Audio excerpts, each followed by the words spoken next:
there. North Israel.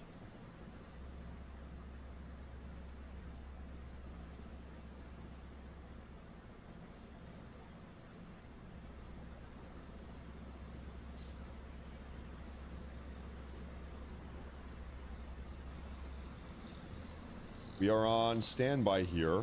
I'm looking for some more information. Okay, folks, Kuwait right now. Kuwait says their air defense is engaging incoming missile and drone attacks. Kuwait, over the skies of Kuwait. Kuwait is attempting to blow down missiles and drones. And Kuwait is like right about halfway, right? It's the halfway point, almost.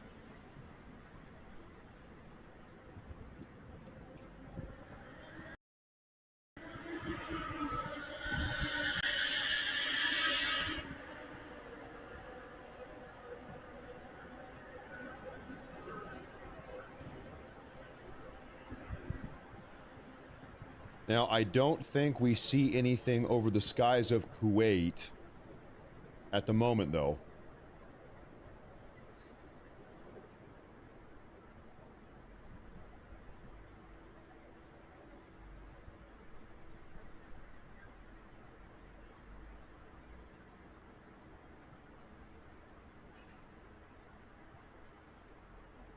Well, good grief. We're off to a crazy start. We're already off to a crazy start today. We're hoping everybody here stays safe.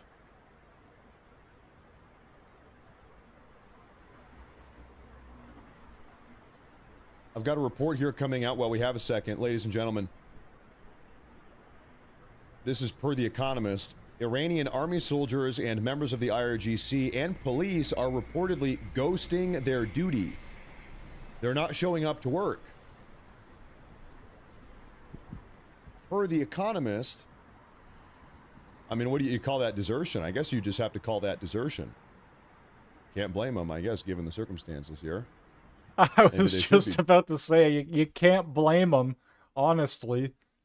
Oh yeah, run out into the middle of the fields and get annihilated by the US. There's literally no chance for these soldiers, and the regime is just throwing people into the meat grinder, essentially, for no reason. They've lost so much already. And they're outnumbered, they're outgunned, they're outbombed, they're out everything. They might as well just surrender at this point in time, because it's getting a little ridiculous.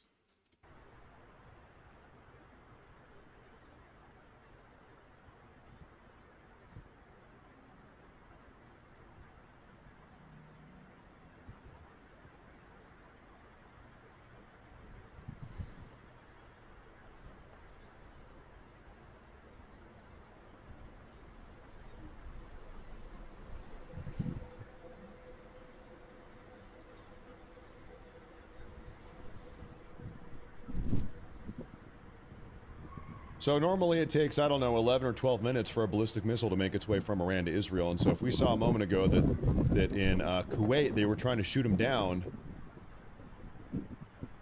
it'll be just a couple more minutes until potentially we see them over Israel.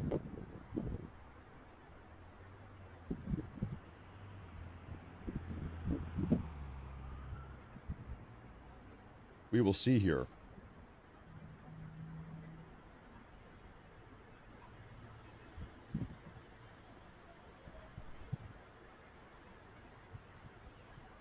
Lock in here, ladies and gentlemen. Checking my app again. So I was gonna go live right maybe 10 minutes before 2, 5 minutes before 2, and I'll show you exactly why I went live at 1:30, about half an hour early. He was getting all of these alerts. They were popping up like crazy. Big time alert. These are new ones also. Yeah, Hezbollah is doing something right now. Let's check our Beirut cam. Oh my. So that was 5-6 minutes ago. And I saw that. I was like, all right, we got to fire up the stream. Can't wait directly for 2 p.m. But the schedule going forward, I think we might have lost the stream there.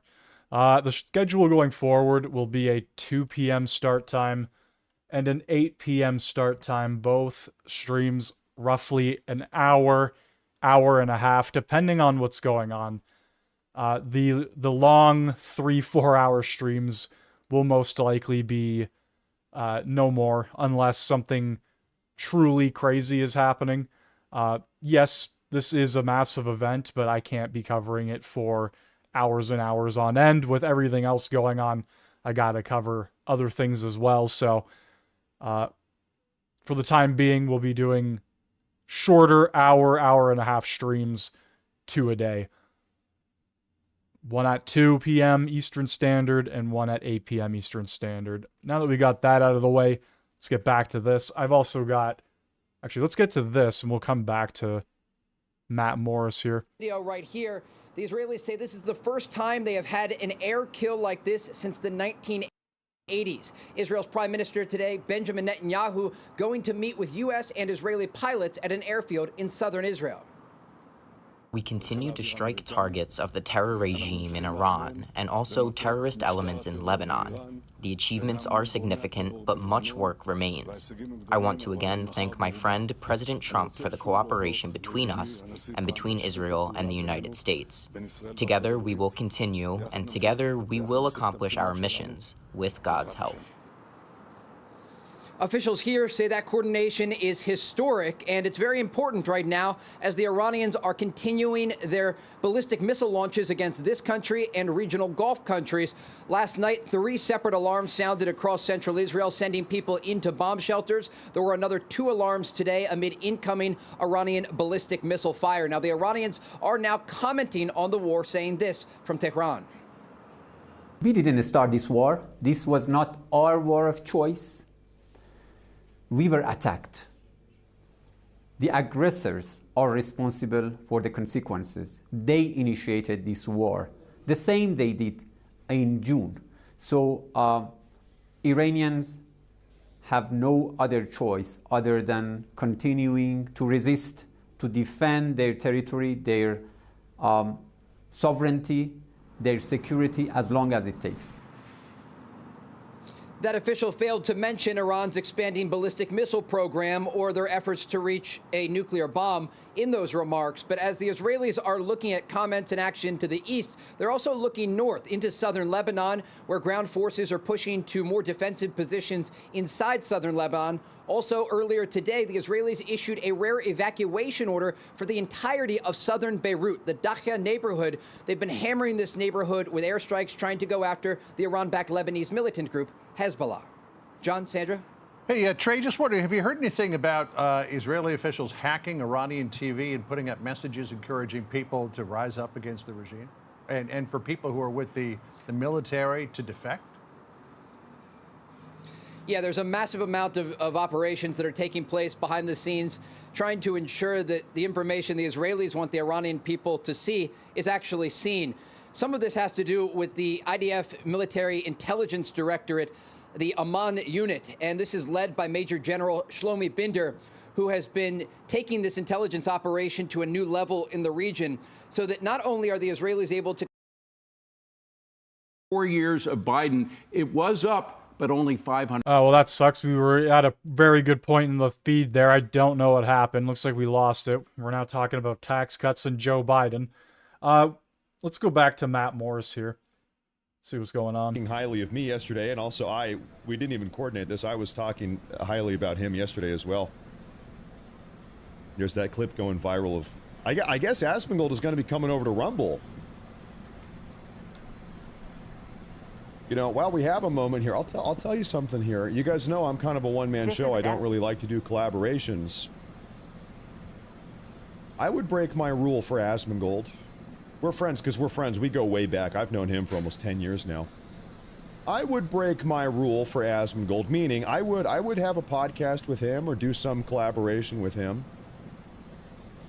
I would if the opportunity arose, I would do some type of show with Asmongold. We have, yeah, the stock market is just collapsing right now. Like me, and the average investors, by the way, have done much better than institutional investors over the past year or 2 years. David, so we appreciate they're buying. you. All right, we've got some breaking news. We'll see you soon, David. Thank you so much. John. We do indeed have some breaking news. This comes a day after a difficult couple of days on Capitol Hill. I think Trump just fired Kristi Noem. Kristi Noem, the Homeland Security Secretary. She is being replaced. Senator Mark Wayne Mullen is now going to take over her job. The president making the announcement on Truth Social just a short time ago. He writes, quote, "I am pleased to announce that the highly respected United States Senator from the great state of Oklahoma, Mark Wayne Mullen, will become the United States Secretary of Homeland Security effective March 31st of this month, of this year. The current Secretary, Kristi Noem, who has served us well and has had numerous and spectacular results, especially on the border, will be moving to be Special Envoy for the Shield of the Americas, which is a new security initiative in the Western Hemisphere that they're announcing on Saturday at Doral in Florida. The president says, "I thank Kristi for her service at Homeland." So this comes amid reports that the president was none too pleased about the advertising campaign money that came to light during these hearings, Sandra.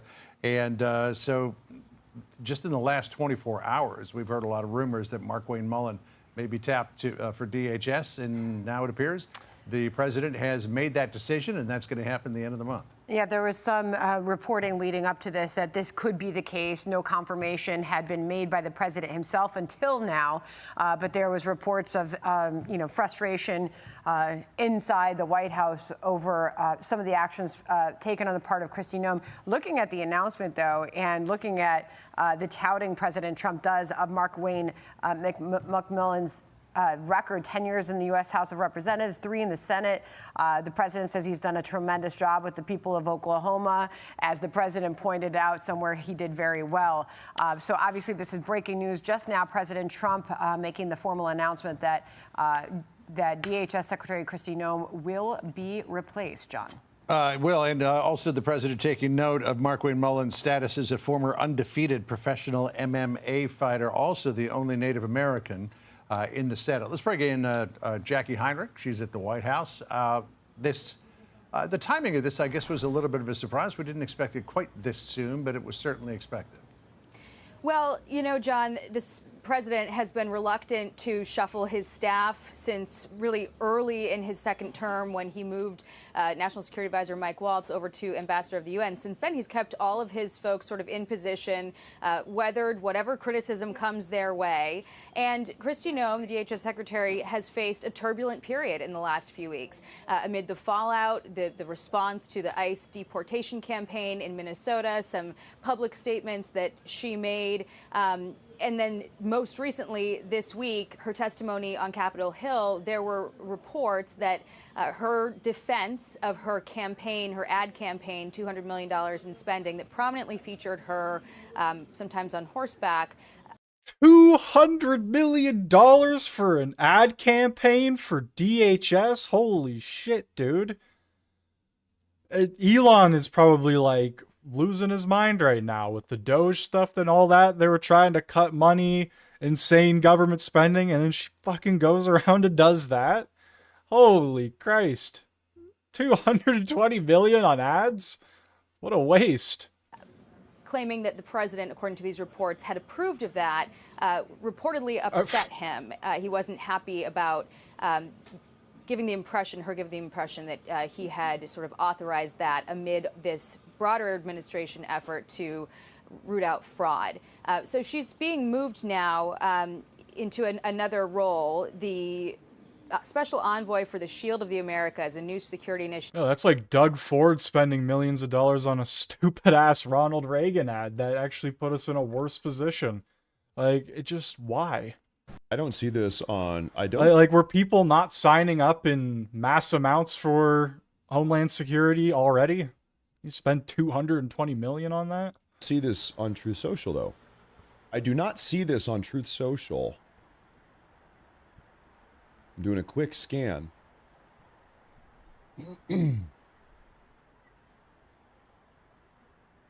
I'll do a little bit of a deeper look here.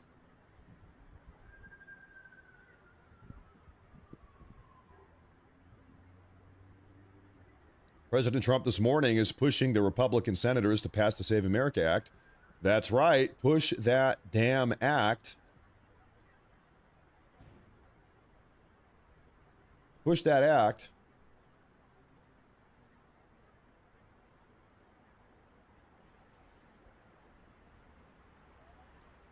All I really see is this Wall Street Journal report, and then other people, are like NBC, is talking about the wall, but it all goes back to Wall Street Journal. So I'm going to file this away in the category of unconfirmed news.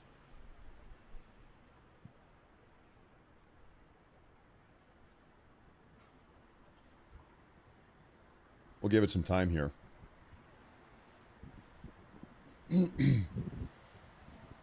Oh, okay, hold up. Ladies and gentlemen, here, we actually have confirmation. Let's break this down real fast. It seems like we have a little bit of reprieve from the rocket and drone strikes. President Trump says, I am pleased to announce that the highly respected United States Senator from the great state of Oklahoma, Mark Wayne Mullen, will become the United States Secretary of Homeland Security, DHS, effective March 31st. The current Secretary, Kristi Noem, who has served us well and has had numerous and spectacular results, especially on the border, will be moving to Special Envoy for the Shield of the Americas, our new security initiative in the Western Hemisphere. We are announcing on Saturday in Doral, Florida. I thank Kristi Noem for her service at the homeland. Serving 10 years in the United States... Oh, there you go. We already had that announcement. So let's get this up and running. Right here. What is going on? Just in.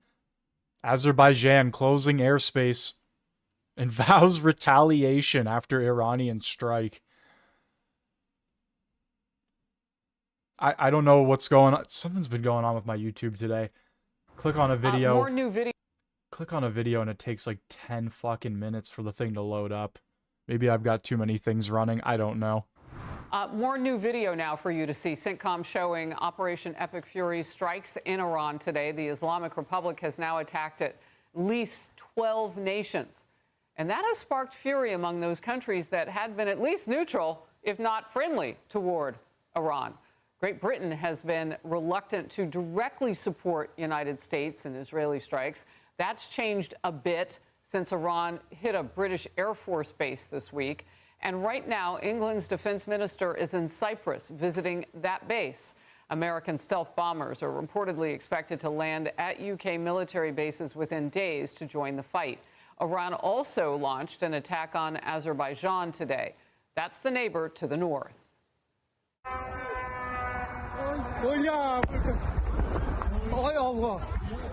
They've attacked Abu Dhabi.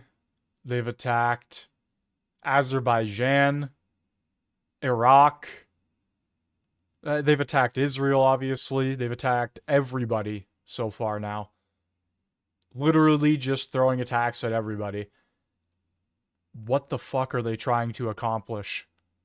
Honestly. And at the same time, I gotta like think here. Most of their attacks to their neighbors aren't successful. So what are they really going to be able to do to the United States? Right? Like, I don't know. I get it. The United States doesn't want them around anymore, and I can fully back and understand that. But, I mean, most of their attacks aren't even successful. So, to their neighbors, literally miles and miles away. We're talking about halfway across the world. I don't know. I don't think they're that big of a threat, to be honest, but we might as well just deal with them before they do. That's kind of the whole mindset here, right?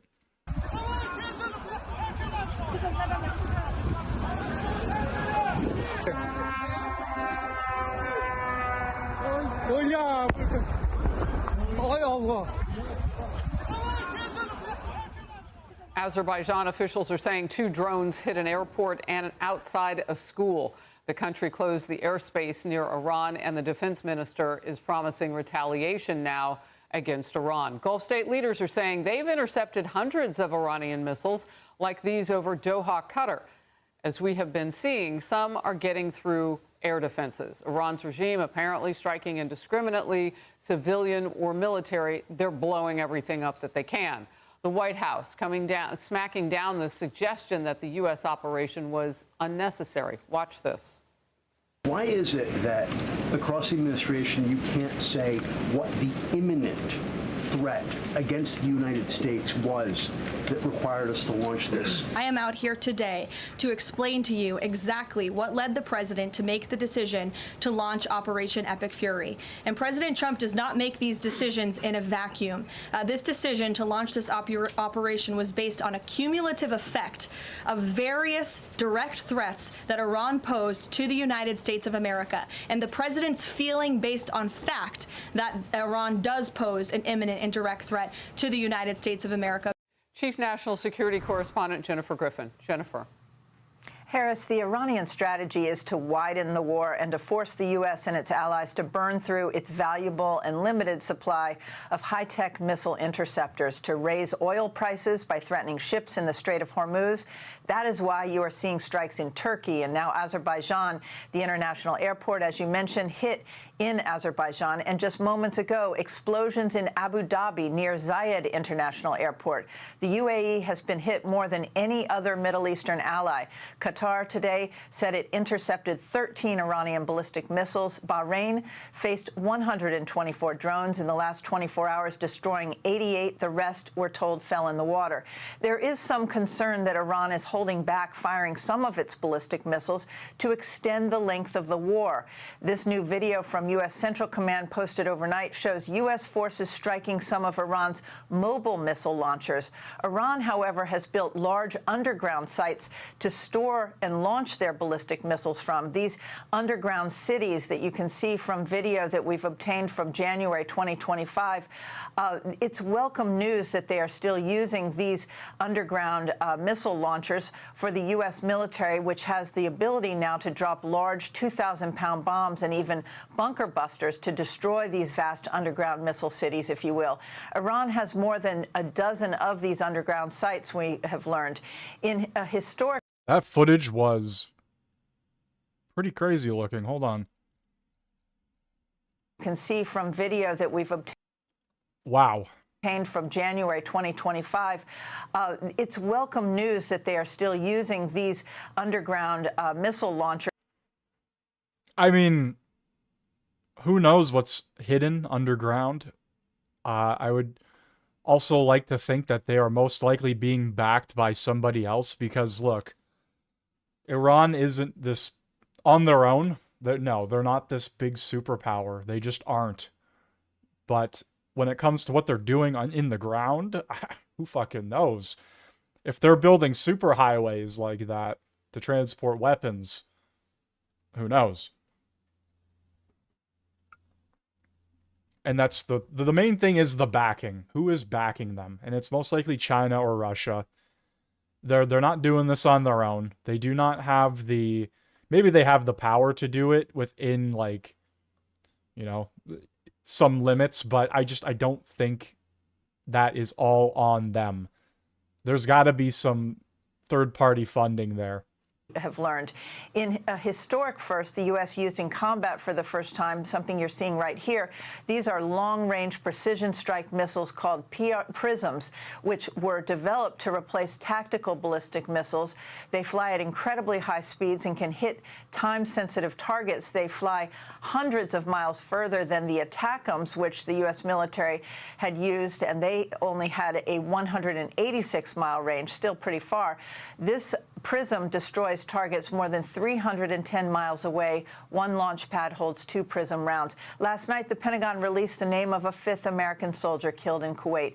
Major Jeffrey O'Brien, a resident of Waukee, Iowa, commissioned in the Army Reserve as a Signal Corps officer in 2012.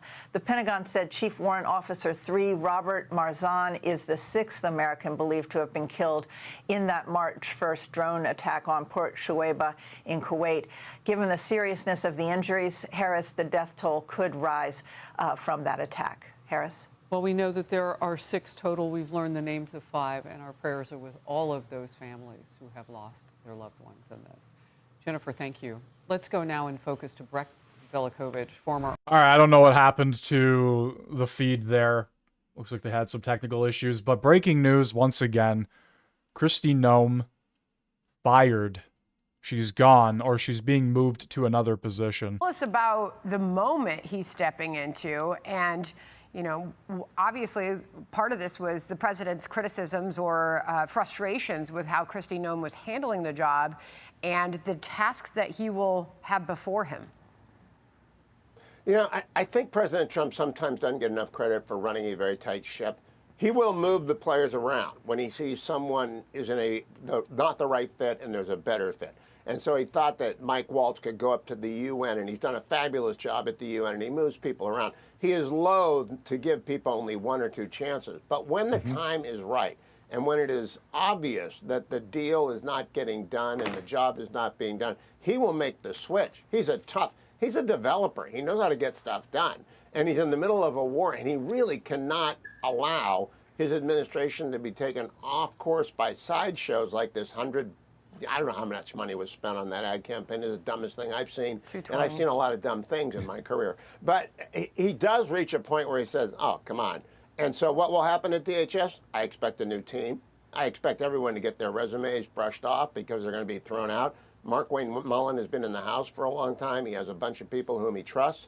He's going to bring in a very serious group of people to do a very serious job. And remember, Tom Rick was our first DHS secretary. It was set up after 9/11. It's a very serious job, and I'm glad he's getting it. And Governor Stitt's got to line out the door of people who can be senators. There are lots of great people in Oklahoma who can be senators.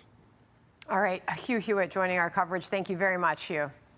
All right, John. All right, the former DHS, thanks a lot, Hugh, appreciate it. The former DH advisor Charles Marino joins us by phone. Charles, what do you make of these changes, and what do you think was the precipitating factor?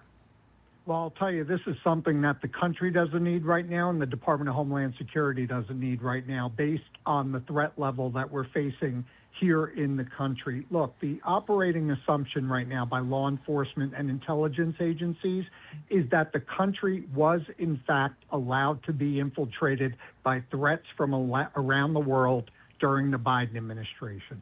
That is indisputable. We've seen plenty of evidence to support that. These distractions right now and the lack of support that President Trump is now demonstrating towards Secretary Noem just cannot be in place during this time. The safety and security of the American public is too important for this. Somebody needs to be in the position as Secretary of Homeland Security to do the work without the distractions. Are you suggesting that Mark Wayne Mullen's not the guy? No, I'm suggesting he is the guy. We need somebody to come into that position, someone that's got credibility, bipartisan support, to come in and treat the Department of Homeland Security as it should be led. And that is to be led by somebody who's no nonsense and is always prioritizing the safety and security of the American people and not worried about photo ops.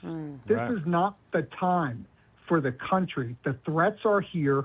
Law enforcement already has a tough enough job. We see what ICE and CBP are going through each and every day as they're trying to prioritize these public safety and national security threats and get them out of the country. This should not be a hard decision for the White House. Yeah, I'm sorry, I misinterpreted what you said at the time, but I think Sandra might have as well. When you said this is not the time, I thought you were saying this is not the time to make a change. But what you're saying, thank you for the clarification, this is not the time to mess around. It's the time to have somebody who's tough in this job. Mark Wayne Mullen certainly fits that bill. I mean, not just his status in his pedigree of being an undefeated MMA fighter.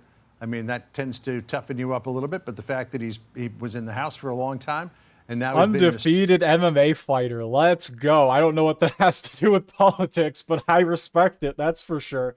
Anyway, moving on. We got Matt Morris here covering the good stuff.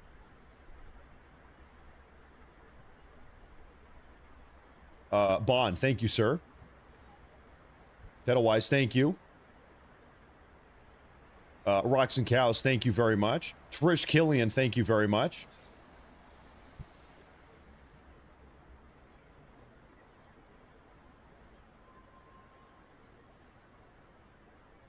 Crazy day. Crazy day. Crazy day.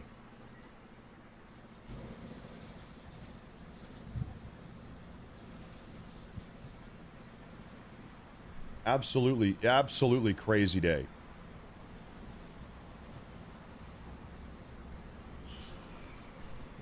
I think that was a bug. Bill Tracy, thank you very much. Yeah, I'm happy we haven't had any technical difficulties today like we had the last 2 days. Thank you, sir. Thank you. David Happ says Mark Waves Mullen is Native American. Yep, I guess so. Thank you. Dave Arico says when I get bored, I listen to you at 0.25 speed and get a good laugh. Thank you for the info. Excellent. Thank you.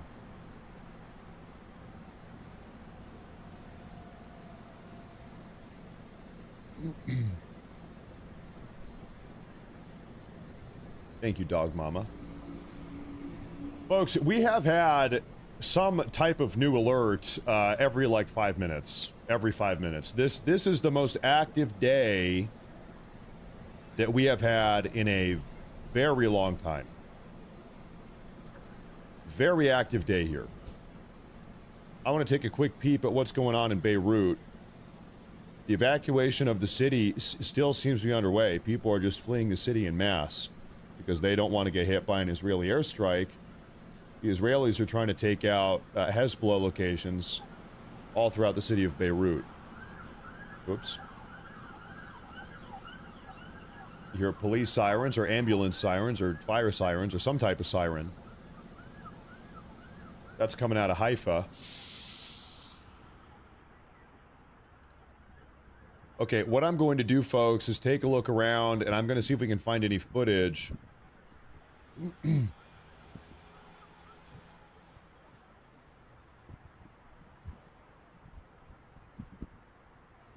looking for footage here of those recent attacks. But first, real fast, we have Frost. This is a massive super chat. Frost says, thank you. Keep up the great work. I've been watching you for about 5 years. Oh, and I'm a dude playing as another dude. Don't call me a girl while I'm also in South Idaho. He's a dude in South Idaho. 5 years. See, we're back and watching back in the Twitch days. Thank you very much. Thank you very much. Ground explosions on Cam 7. I am going to look for updates. That's a big super chat. Thank you very much, Frost. Dude, thank you very much. Superfed says, thank you all for all you do, Matt. Been tuning in from the very start, from one WoW vet to another. Thanks for all you do. Kristi Noem is actually speaking right now. Mitigation measures for how we can harden our systems. All of these entities work together to serve the American people and to make sure that we're prepared for any threats that we may face, but also respond to them in a way that honors what our ideals are. The sacred duty of our government, truly, is that people are entrusted to secure the rights also of all the American people. You know, the Declaration of Independence states that governments derive their powers from the consent of the governed, which is the people. The people give us the right to do our jobs each and every day. And as long as this world is fractured and as long as human nature is fallen, we will need brave men and women who step up and serve and enforce our rights and our laws and our values. And that's what all of you do in this room with your colleagues. The heroism was on full display this last week when we saw the attack in Austin, Texas, and we saw that the first responders that helped protected people and more lives there were our law enforcement that responded immediately. Instead of running away, they ran to it. And though we lost 3 lives and saw many other people injured, they prevented so many other lives from being lost. We're very grateful that they are willing to do that and to serve in such a way. In fact, it reminded me of the quote that is often attributed to George Orwell that states, "People sleep peacefully in their beds at night only because rough men stand ready to do violence on their behalfs," which means you step up in order to protect people, and you do it in a way that other people often are never going to be required to. When tragedies like what we saw in Austin take place, it's your leadership and it's your decision-making that make all the difference. You use judgment, and people entrust you with their lives. You're on the front lines of leadership, and you have the responsibility of guiding and also shaping the next generation. So we thank you for that, and we thank you for what you do. I know that I've met many of you in the room. I've had the chance to visit with you. I appreciate your wisdom and your advice as we continue to develop trainings and insight into how leadership can work together to make good decisions and to break down the silos between agencies so that we can work together more different, in better ways than we have in the past. And you know we're seeing challenges across the country from judges and courts that are working to stop some of our efforts, that are looking to take away some of the protections that you need in law to do your work. And then also we're seeing some challenges from sanctuary states and sanctuary cities. In fact, after I get done sharing a few more words, I want to hear your questions on ways that we can help you do your jobs if you're in a situation where... All right, well, that's the last we're going to see of Kristi Noem. Look, I guess that's what happens when you spend $220 million on advertisements. A position like the Secretary of DHS has to be confirmed in the Senate. You need, I believe you need 51 votes, perhaps 50 plus a vice presidential tiebreaker. So it's 50 plus 1 to get confirmed in the Senate, I believe, for a position like this. Different and situations. so presumably they have the votes. We have the votes to replace Kristi Noem and then insert Senator Markwayne Mullin.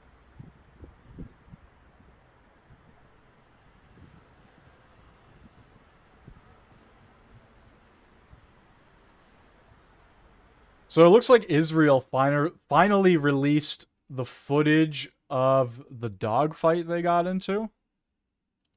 I saw a little bit of it earlier, but let's just skip right to that. But we're getting some new video this morning from the IDF showing an Israeli F-35 shooting down an Iranian plane over the skies just outside of Tehran. This is the first war kill in the air for the Israelis since 1980. And as this story develops, the Israelis say they're going to control the skies of Iran in the hours and days ahead. And they are trying to take out as many of these ballistic missile launching positions as possible as they do so. Overnight, there were more interceptions over Tel Aviv as 3 separate rounds of ballistic missiles woke up the civilian population, sending them into bomb shelters. Another round of missiles was launched this morning. New strikes are taking place in Iran, going after much of the regime's structure, trying to neutralize the threat against Israel. And as this is taking place, we understand, according to an Israeli official, that they have broadly... All right, so let's watch that one more time because it's kind of... showing an Israeli... It's kind of crappy footage, but all things considered. F-35 shooting down an Iranian plane over the skies just outside of Tehran. This is the first war kill in the air for the Israelis since 1980. And as this story develops, the Israelis say they're going to control the skies. Crazy stuff right there. Of Tehran. This is one more time without the tray. Yeah, that's what I want to see.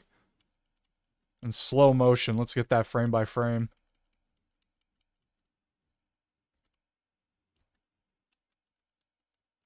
Crazy. Crazy stuff.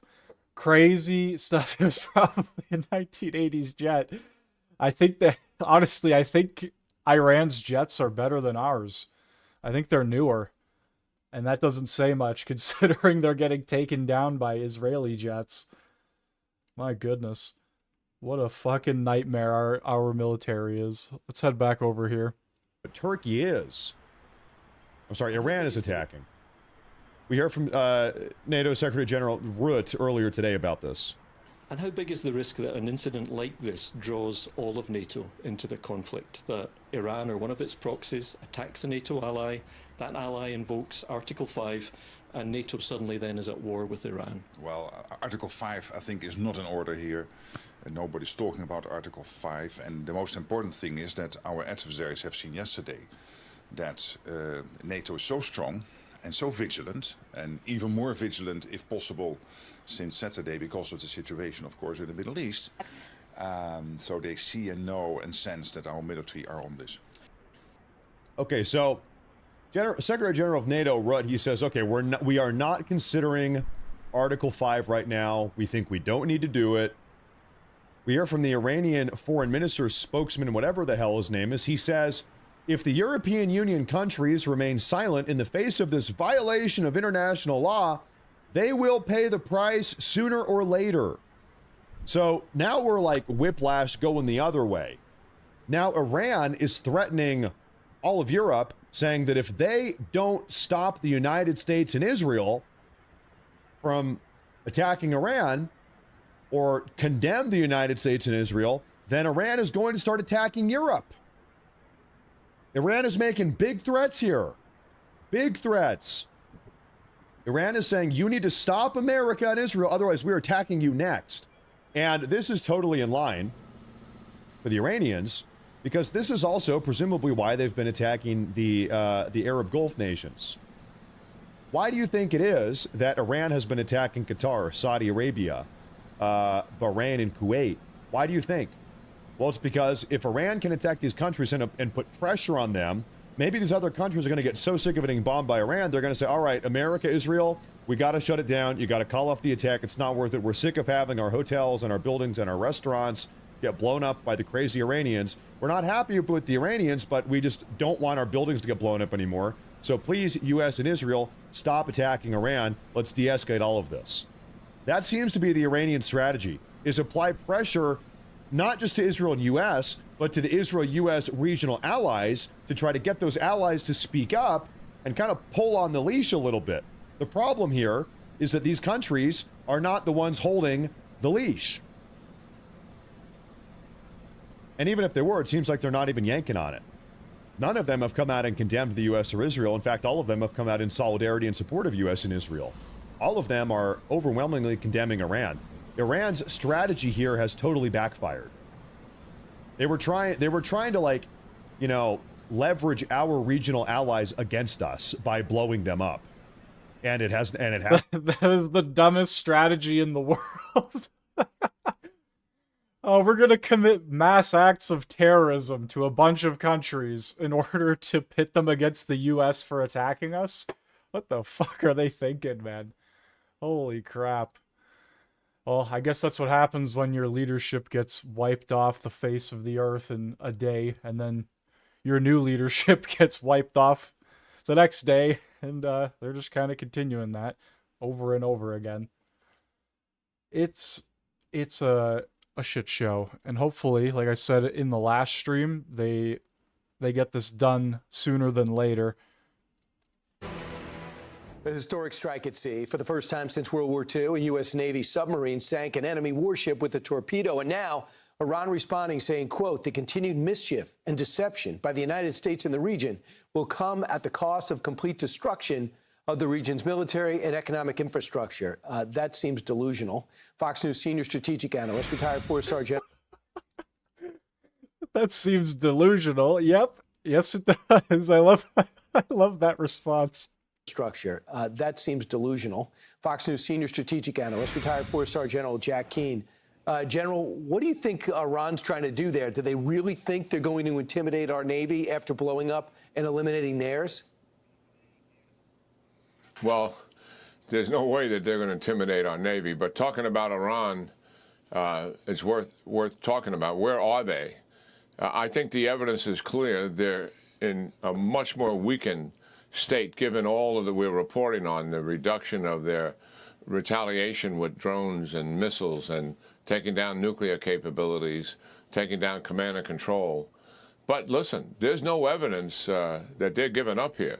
The evidence is quite the contrary. They've expanded into the Gulf states, and they've expanded into with Lebanon and Hezbollah. Now, Hezbollah has missiles that can rain down on Israeli cities. They're not firing on them. So I think the Iranians are pushing them, but they don't want to go too far. Hezbollah is holding back, and that's good news. And the Israelis are certainly poking them pretty hard to make certain they don't do much more than what they have been doing. But they expanding into the Gulf regions, I think, is a bit of a blowback on the Iranians, because the Gulf states are coming together not only to defend themselves, and most of them have very good capability to do that, but also to take the fight to them offensively. And that is happening. And I can't talk about the ones that are doing it because they don't want us to talk about it. I totally disagree with all of their not wanting to take public stances on things. I think they should stand up, identify the principles they're fighting for, and join the United States publicly, not just privately. But right. It is who they are. But, yeah, as of now, certainly no evidence of defections. Hopefully the Mossad and CIA are telling a different story. And they are talking to people who want to break from the regime. And certainly if that was taking place, that would be realistic. Maybe it's not taking place. We're not going to know, and they're not going to tell us for sure. Right. So, as the president said, a lot of the people they identified of people that might be able to work with us, they're dead. The panel of experts picking another leader blew that place up. We know about the 40 that blew up day one, and they said the numbers, according to Senator Fetterman, are maybe in the 80s among leaders that are dead, but they put a lot of people in place for as their successors. So what phase are we in now? We hear more firepower came to the region, General. What are they doing now that they've done a good job eliminating the launchers and a lot of their missiles? Yeah, sure.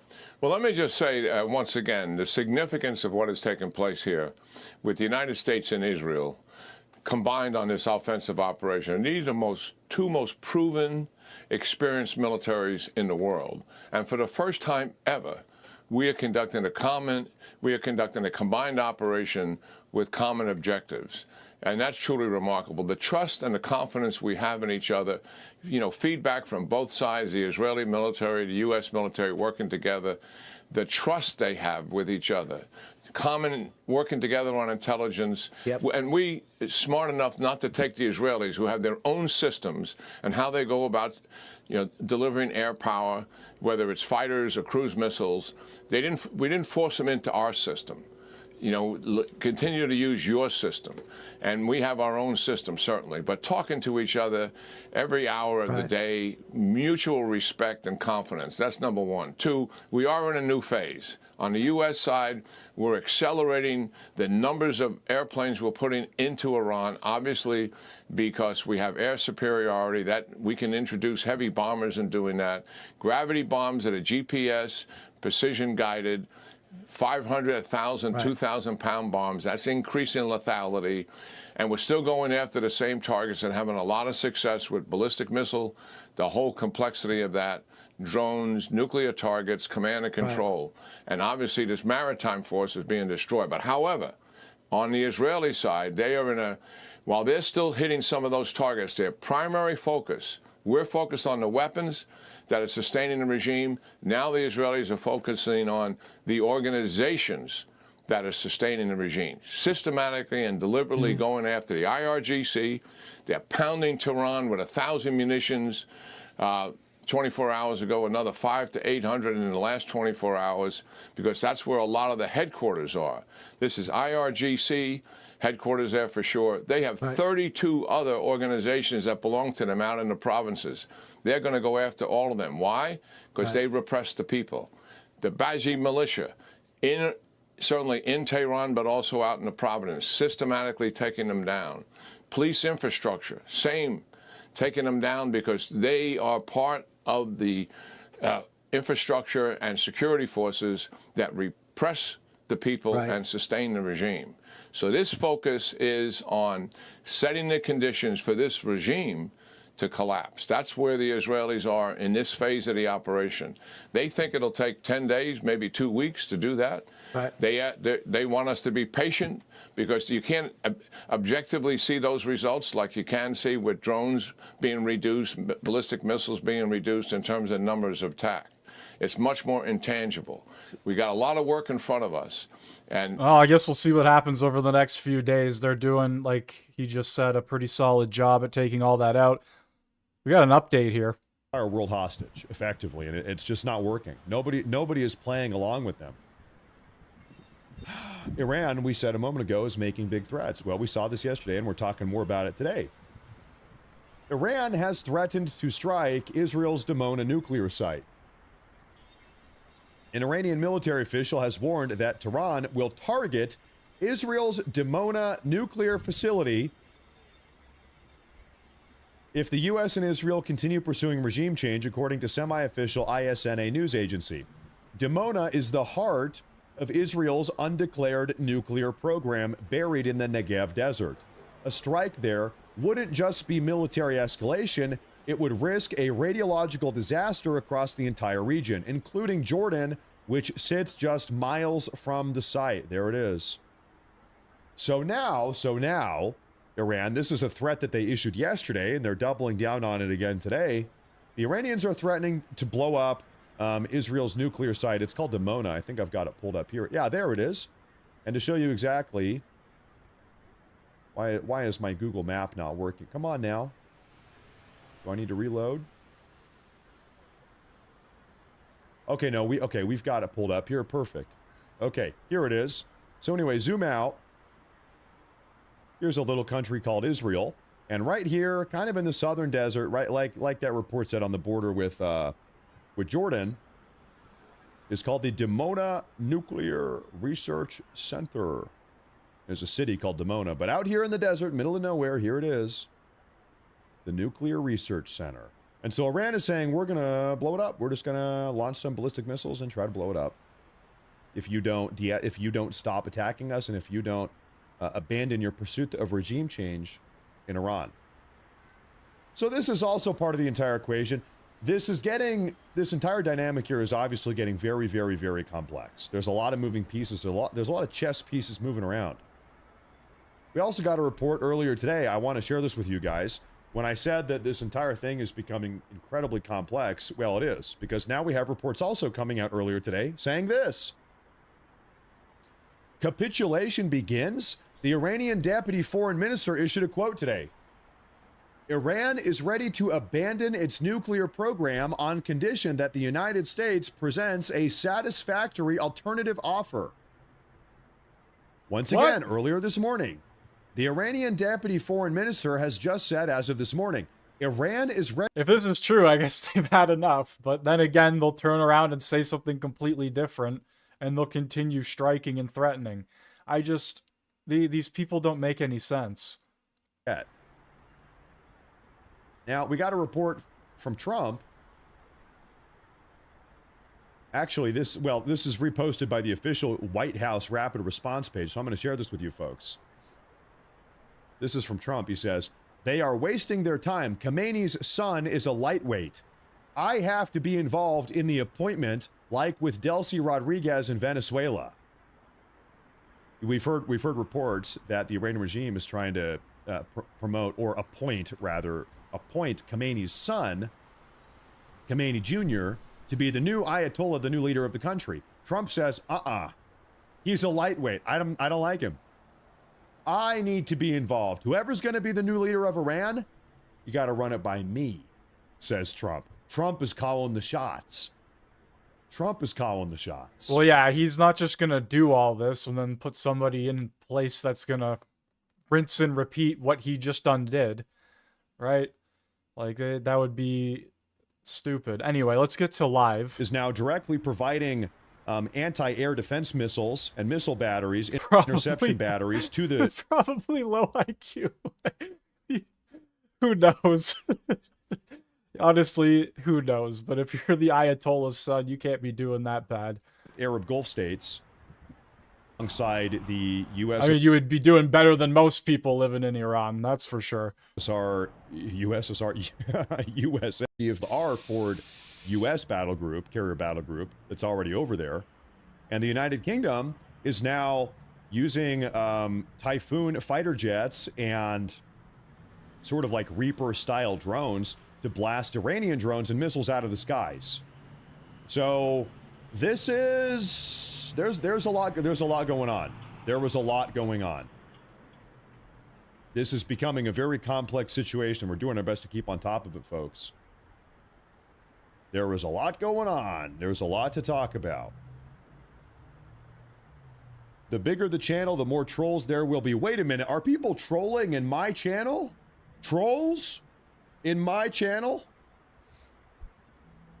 We better ban them. We better ban them. But pretty much what has happened here is that Iran is totally isolated.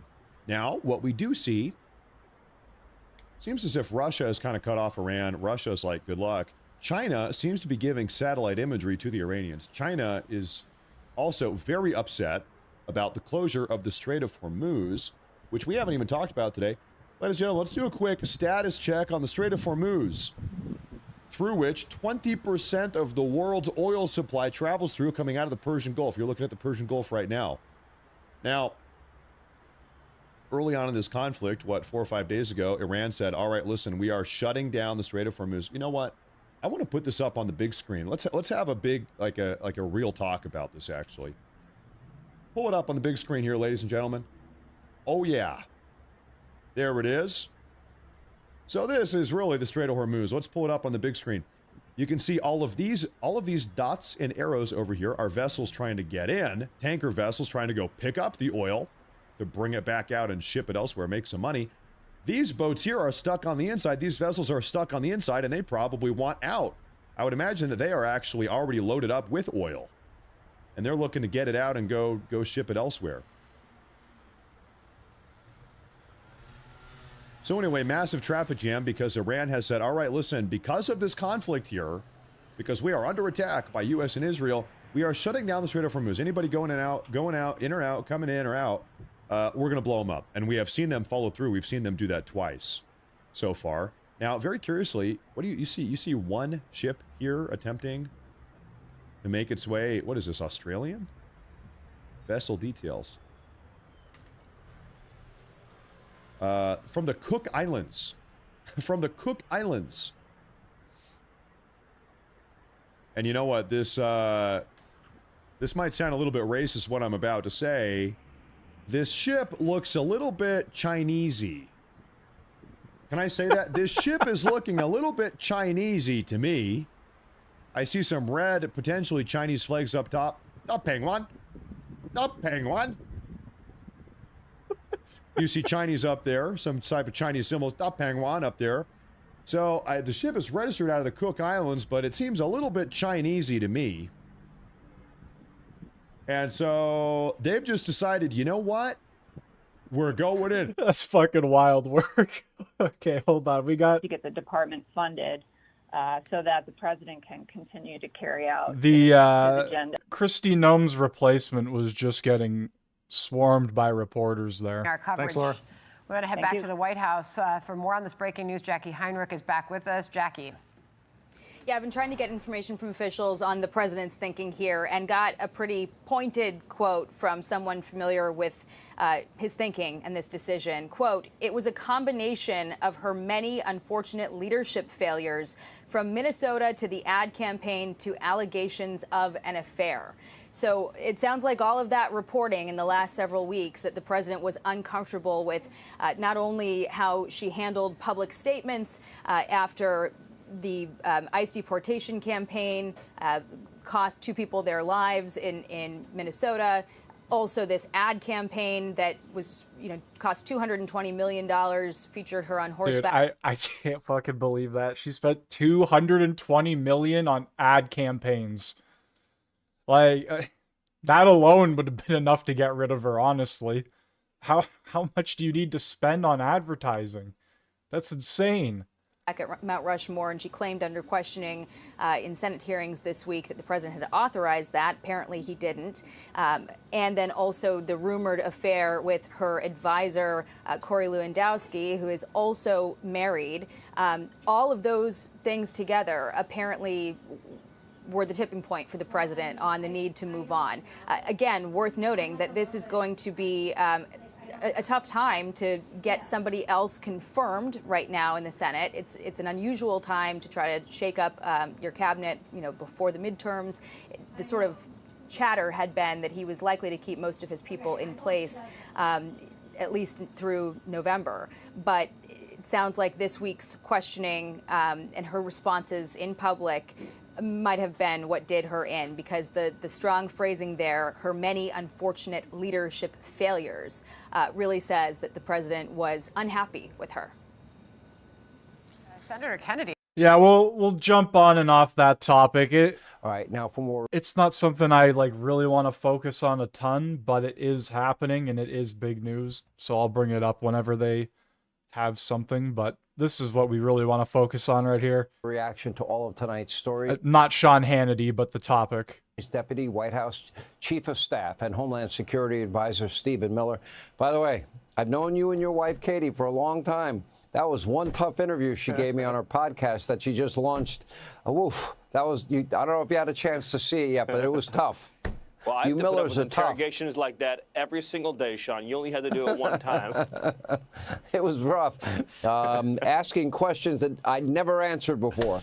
I am tired of the absolute ignorance of some people in the punditry class and the Democratic Party whoever it happens to be. Oh, Donald Trump did this on behalf of Bibi Netanyahu. Donald Trump does not do anything based on what anybody asks. He's, of all the people I know, he is a man that knows his own mind and his agenda, and he is America first. The second part of this is there are those people that define the Trump doctrine as isolationism. Well, when you take out the ISIS caliphate, Soleimani, Baghdadi, his friends, dropped the mother of all bombs on Afghanistan, 14 bunker busters on Iranian nuclear sites, and put together this incredibly successful mission to date. I don't think that people understand the Trump doctrine is not isolationism. Maybe you can help set them straight, because I'm not too effective, I guess. The president has made clear that he believes America's awesome military might should be used to protect and defend America's interests, not to surrender the world to our adversaries, to our enemies, to those who would do us harm, not to surrender the world's resources, lanes of commerce, or capacity to keep our citizens safe. No, America first means America will be the greatest, most unquestioned, unmatched power in the world. And it means we will defend American lives. And yes, we will avenge American blood. Iran has waged war against the American people, this regime, for 47 years. They took our embassy hostage. They bombed our Marines in Beirut. They kidnapped, tortured, and murdered the CIA station chief. They have maimed and wounded and attacked thousands of American troops. All of that American blood spilled by this regime. And President Trump for years has said, we will not allow a regime that sheds the blood of our citizens, that menaces our people, that spreads terrorism around the world, that trains proxy armies. We will not allow that regime to have missiles that can reach our troops, that can reach our bases, that someday in the future could reach the American mainland, and certainly will not allow that regime to have nuclear weapons. But what you're seeing right now, Sean, is a military under President Trump's leadership that's not fighting politically correct, that isn't fighting with its hands tied behind its back. One of the reasons I fear, Sean, that some people in this country lost faith in the military and the capacity to use that military to defend us is because we had a woke Pentagon, because we had a military who at the very highest levels, not the warfighters, was forced to fight a less than full fight. What you're seeing now, Sean, is a military that is unleashed in all of its lethal prowess to go out and seek, destroy, and kill the enemy, which is what militaries are for. Shock and awe on steroids and human growth hormone. And if I hear one more time, I don't know why Donald Trump did this. Listen to your president. The president said, we're doing it for the future. We're doing it so that we don't have to face a great threat from a radicalized, Islamo-fascist regime that calls for death to America.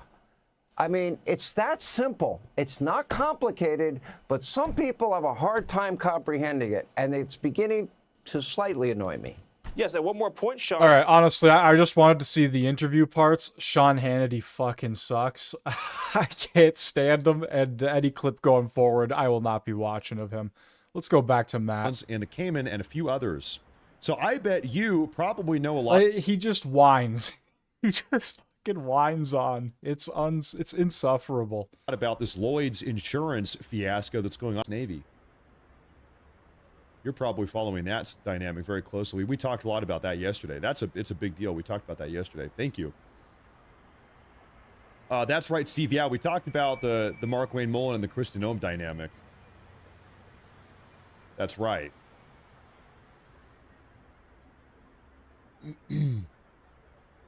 Now, I'm going to pull something up here. Stand by here, folks. We're on the lookout for red alerts. I will tell you, ladies and gentlemen, if you're on Rumble or YouTube and you have not already followed or hit that like button, it does help a lot. I believe that there was something that I missed here. Did I miss something here? Did I miss something here? Oh, no, maybe I didn't. Okay, no, I think we're good.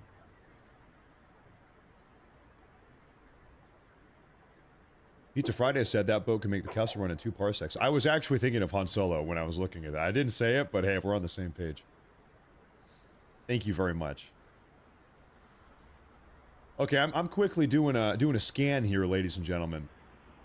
We've got reports that it's going to be really a crazy night. Sinner says, thanks, Matt, for the coverage. I've watched for a long time. Best news coverage on the tube. This is biblical war, by the way. The end time is near. Some people are saying that. You know, ironically enough, it seems like some of these Shia Muslims seem to think that also. They just have a different end time prophecy that they're pursuing. Everyone's got their own end times prophecy. Thank you very much. Yeah, Amber, yes, that is true. Kristi Noem has a new job, or she will have a new job here very soon. And she's going to be replaced by Mark Wayne Mullen. Thank you very much. Cabin Girl says, Matt, you should say your wife is brilliant and married you. And no, I'm not alternate living. Thank you for, I've got a good wife. I've got a good wife. It is true. It is very true. Hey, thank you very much. Thank you very much. A quick scan here. Once again, folks, right now, both sides of this equation, the U.S. and Israeli side, and everybody else, and the Iranian side, both sides here are talking a big game. Something is coming. Something big is coming. Some big attack is coming. The Iranians are still talking about launching the largest ballistic missile drone attack they've ever launched. They're talking about that still. They're also talking about blowing up an Israeli nuclear reactor, the Dimona reactor specifically. So that would be catastrophic. That would be very bad. And then, of course, we are the U.S., to be specific, is talking about really laying into the Iranian regime. We're getting sick of the games. Trump is sick of the games. The IRGC has just now launched, released footage of the launch of Khaibar Shakan. Wait, what? Okay, these are different types of missiles. I'll pull this up and show you. This is coming from the IRGC. Take a look here. This is under the category... Allahu Akbar. This is under the category of Iranian propaganda. Warning, by the way. They're showing themselves launching ballistic missiles. Allahu Akbar.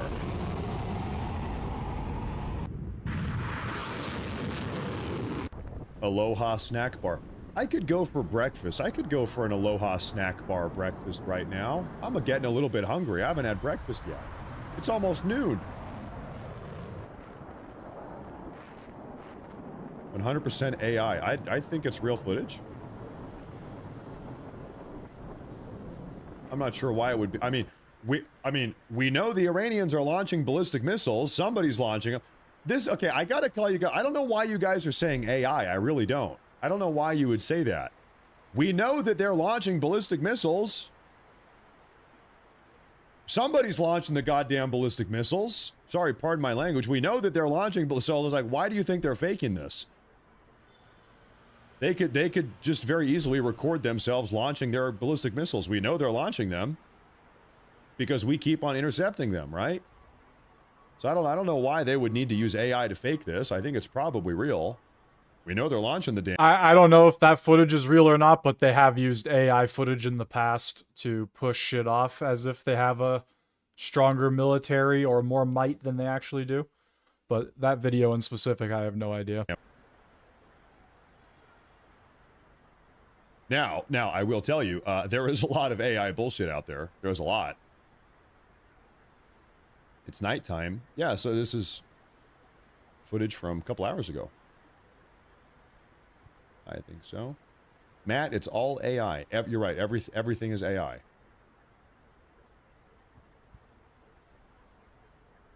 Wait a minute. How do I know that you aren't AI? Huh? How do I know you aren't some AI chat bot in my live chat? You might be AI. How can I even prove that you are real? And I think there's a lot of work that we need to do, and I'm excited about it. Senator Fetterman says he's going to vote for you. Do you expect other Democrats to vote for you? John already texted me, and of course, you guys know John and I are friends too, and so I don't know. We're going to try to earn everybody's vote. I want people to understand, I'm not, when I go into this position, yes, I'm a Republican, yes, I'm conservative. But Department of Homeland Security is to keep everybody, regardless if you support me, if you don't support me, regardless of what your thoughts are. I'm here to enforce the policies that Congress passed, and right now I'm part of it, but once I make that transition, my focus is to keep the homeland secure. That's going to be my focus, and we're super excited about this opportunity. Let me go here. Any lessons learned from the past? Senator Schumer said that the rot is throughout the agency, and that changing the head at the top may not necessarily change the culture at the agency. What do you tell Democrats? I'm going to have a conversation with if Mr. Schumer wants to sit down and talk to me. I'm going to sit down and talk to him. I want to try to earn their support, and I'm going to be very open and honest with them. And at the end of the day, all I can do is do my job, and so I'm not going to get in a tit for tat. But if they have real concerns, I'm going to listen to it. I'm going to see if it's practical. But nothing's going to prevent me from doing my job. I'm going to enforce the policies and the laws that Congress has passed, and we're going to protect our homeland. Senator, you know that immigration enforcement. Just looking at some of the, I'm going to take one more, and then I need to go. Thank you, Senator. Just looking at some of the criticism that Noem has faced, is there any learning lessons that you have picked up from Noem in ways in which you want to lead the agency a little bit differently? Kristi is a friend, and I haven't had time to call Kristi yet, and our Secretary Noem, and our families are friends. She was tasked to do a very difficult job, and I think she has performed the best she can do underneath the circumstances. Is there always lessons that can be learned? Listen, my wife and I, we have over the years we have been fortunate enough to purchase companies and grow our companies, and every day there's something you can do better. And so I think there's an opportunity to build off successes. And there's also opportunities to build off things that maybe didn't go quite as planned. So, all right, so there you have it with that. Let's go back to Matt Morse here. He has some news. How do you know I'm not? You don't know I'm not. You don't know. We have a little update here. It's a little thing called faith. Coming out of the Faith Tooks Network, at least 9 U.S. MC-13-0J Special Operations aircraft have arrived at the Royal Air Force Base Mildenhall in the UK over the past few days, most arriving at night with tail numbers covered and not appearing on tracking websites, according to our local observer. Well, would you take a look at that? I don't know what he's got planned, but clearly he's moving troops to the UK. That's the first step of sending boots on the ground, right? And I know that there's already military bases out in the Middle East, but I don't know, man. I guess we'll see what happens. I don't know. So allegedly, Special Forces U.S. aircraft has been arriving at the Royal Air Force Base at Mildenhall in the United Kingdom over the last several days. Very, very curious. Makes you wonder what is going on. Makes you wonder what exactly is going on here. We have a super chat here. Craig Custer says, if Mullins is leaving Senate to replace Noem, how does that affect? Well, here's the deal. We actually don't know if Mullins is leaving Senate, the Senate. He might have both jobs. I haven't seen that report anywhere that he's leaving. We've only seen he's picking up a job, not that he's losing a job, so I'm not sure. We are waiting for that information. By the way, thank you very much. Smokey Dave says, we've had over 4 years to watch Ukraine battle Shahed drones from Russia. The Department of War didn't pick up a single tip. 400 FPV. Beep.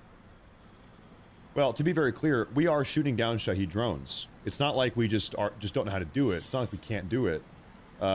It's just more difficult, and they're firing a lot of them.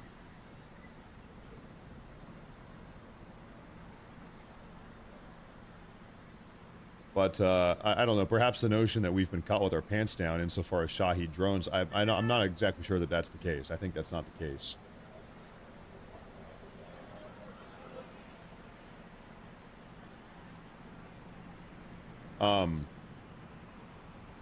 Big rumble rant from Footy Fam.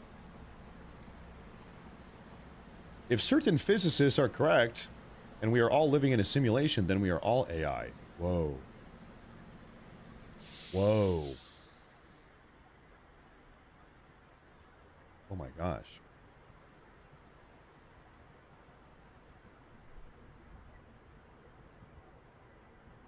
We have a little bit of a reprieve from the action. You saw an hour ago, just about now, it was like total chaos. Oh, I do have an up 2 hours for the B2s and B52s and B1s to get to Diego Garcia and England too. They're in transit right now. They're en route.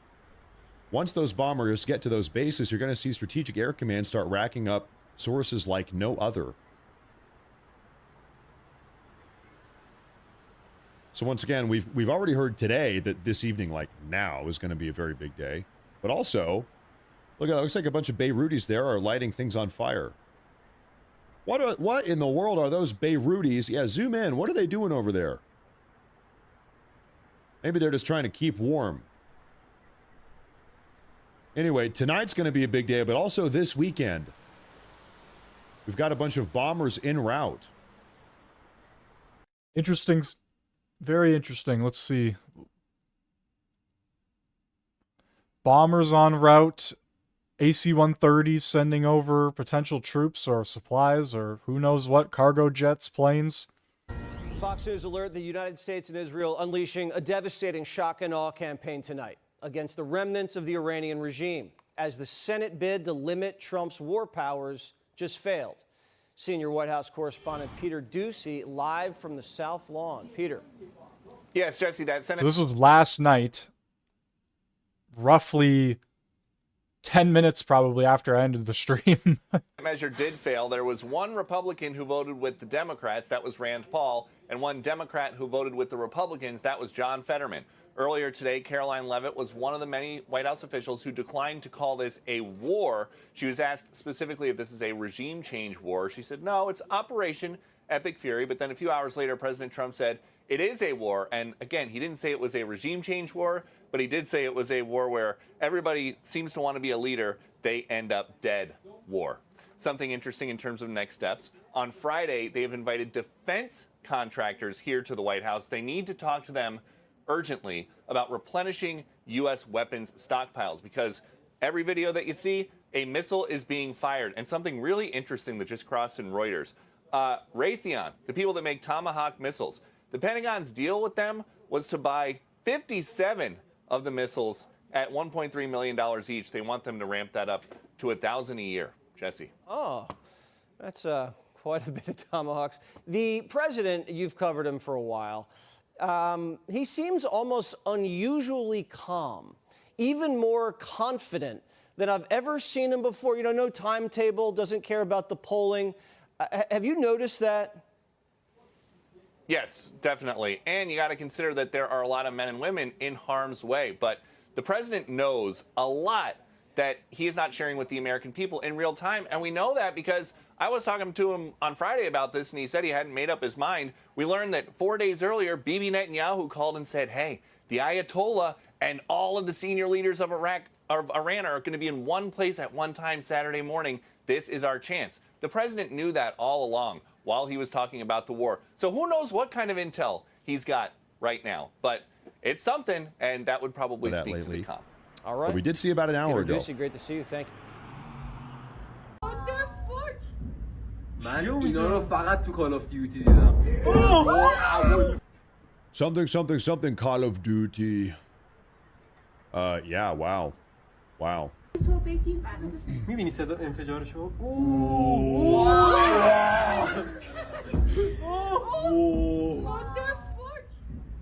من اینا رو فقط تو Call of Duty دیدم.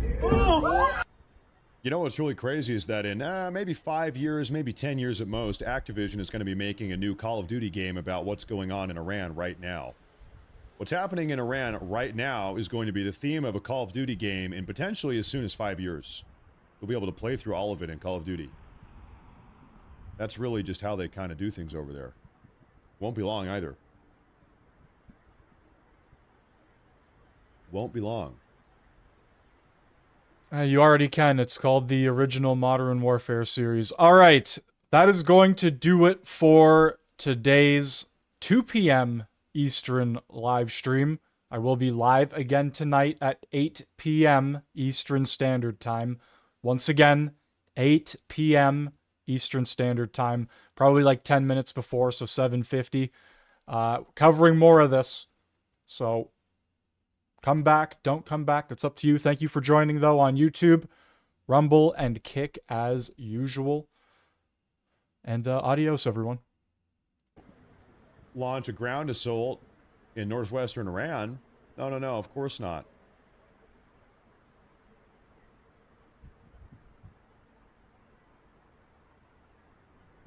Oh, thank you. I'm starving.